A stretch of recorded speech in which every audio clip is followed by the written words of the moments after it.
The 269 pounds of fentanyl pills and powder seized in this case could have yielded a staggering 6.9 million lethal doses. These pictures show just some of the meth, marijuana, cash, and guns that were confiscated. 51 people were arrested in 3 states, Kentucky, Tennessee, and West Virginia. What you're about to see isn't just another drug bust story. This is how Mexican cartels transformed Interstate 5 into their personal drug superhighway, until federal agents crushed their entire operation. What began as routine traffic surveillance on Washington highways became the takedown of a Sinaloa cartel network capable of killing 6.9 million Americans. 2 brothers operating from Mexico had systematically infiltrated America's transportation infrastructure, turning ordinary semi-trucks into weapons of mass destruction.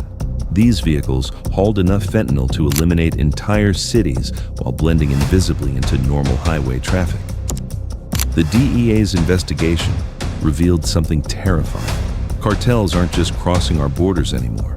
They're using our own infrastructure against us. But this week, federal agents delivered a message that echoed from Washington to Sinaloa.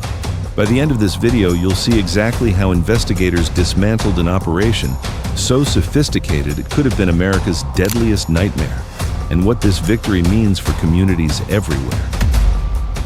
For decades, we've understood drug smuggling through a simple lens. Cartels move product across borders using hidden compartments, underground tunnels, or boats along coastlines. Our national security strategy has focused on fortifying border checkpoints, building walls, and patrolling crossing points. We've trusted that commercial trucking remains legitimate, regulated, and safe. We've believed that our interstate highways, the very arteries that connect American cities, are protected infrastructure, secured by law enforcement and used for lawful commerce. But what if everything we thought we knew was wrong? In early 2022, DEA agents conducting routine surveillance noticed unusual patterns in commercial traffic along Interstate 5 near Seattle. At first, there was hope this represented isolated incidents, perhaps small-time local dealers making regional moves. Agents rationalized that enhanced border security measures must be working, forcing dealers into more desperate local operations. That comforting theory crumbled quickly. What investigators uncovered wasn't a local operation. It wasn't even a regional network. They had stumbled upon something far more insidious, a fully operational Sinaloa cartel distribution system running through America's most vital transportation corridor. The numbers defied comprehension. The operation had moved enough fentanyl to kill 6.9 million people. The entire Seattle-Tacoma metropolitan area could have been eliminated twice over. Let that sink in. This wasn't just drugs crossing borders. This was mass poisoning capability moving freely on American highways. The semi-trucks weren't just transportation. They were delivery systems for weapons of mass destruction, directed by Mexican cartel leaders from 2,000 miles away. These weren't smugglers sneaking across desert terrain at night.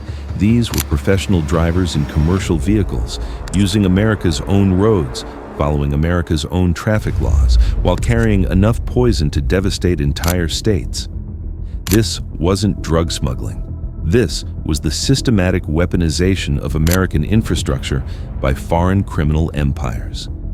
Behind this operation stood Rosario and Francisco Camargo Banuelos, brothers operating from their Sinaloa stronghold in Mexico.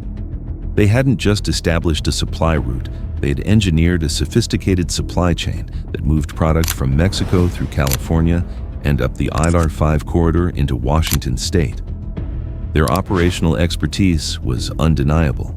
They recruited American drivers, used legitimate freight as cover, and established a distribution network spanning from Whidbey Island to Tacoma, effectively infiltrating the entire Puget Sound region. This wasn't an opportunistic venture. It was a calculated 2-year operation representing systematic expansion of cartel territory. As federal agencies responded, there were moments of apparent progress. DEA task forces coordinated with local authorities. Individual arrests mounted. Stash houses were raided. Border security operations continued showing success in traditional crossing areas. There was a sense that conventional methods might contain the threat. Cut off the supply lines, arrest the local networks, problem solved. But as investigators dug deeper, the true magnitude emerged. The operation wasn't just bigger than expected, it represented an evolutionary leap in cartel strategy. 19 individuals were ultimately indicted, revealing not just a drug distribution network, but a massive coordinated criminal enterprise that had successfully compromised America's commercial trucking industry. This wasn't isolated to Washington state. The same model could be replicated on any highway, in any state. The cartels had evolved from border smugglers to infrastructure infiltrators. Every semi-truck on every highway suddenly represented potential threat, a complete paradigm shift in how America needed to think about national security.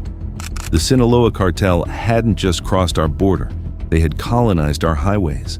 This case has transformed our understanding of national security threats.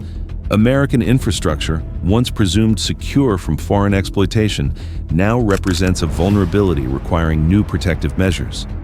The commercial trucking industry, a backbone of American commerce, can no longer be presumed inherently safe. Traditional models focusing exclusively on border security have proven insufficient against modern cartel operations. The strategic shift is clear. America must evolve from border defense to comprehensive infrastructure protection. Yet, within this challenge lies unexpected resilience and new opportunity. The case demonstrates remarkable effectiveness when federal agencies fully coordinate their efforts. The DEA, Department of Justice and Homeland Security integration proved decisive in bringing down this network. The 2-year infiltration operation showcases new investigative capabilities specifically designed to counter evolving threats. International cooperation has also advanced, with U.S. authorities working alongside Mexican counterparts to target leadership structures beyond American borders. Technology advantages in surveillance and coordination are exposing cartel vulnerabilities faster than criminal networks can adapt. Most importantly, this operation protected the Puget Sound region from what could have been a mass poisoning event of unprecedented scale. Law enforcement is rapidly evolving to meet infrastructure-based threats. New preemptive capabilities allow identification and dismantling of networks before catastrophic impact. International accountability means cartel leadership faces justice regardless of location. Enhanced infrastructure defense protocols for commercial transportation are already being implemented nationwide. The message to cartels worldwide couldn't be clearer. No criminal network, no matter how sophisticated, is beyond American reach. The Camargo Banuelos brothers and their associates learned that America's highways aren't Mexico's to weaponize.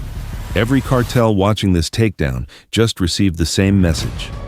This case represents more than just another drug bust. It marks the moment American law enforcement recognized and countered a fundamental transformation in criminal strategy, from simple border crossing to systemic infrastructure infiltration. The cartels evolved, and now we've evolved to meet them. When federal agents seized those semi-trucks on Interstate 5, they weren't just confiscating drugs, they were reclaiming American highways. They were declaring that our national infrastructure belongs to the American people, not foreign criminal enterprises. The next time you see a semi-truck on the interstate, remember this story. Remember how close we came to losing control of our own highways, and remember how federal agents drew a line and said, "No further." The interstate invasion was defeated. Our highways are ours again, and that's a victory worth remembering.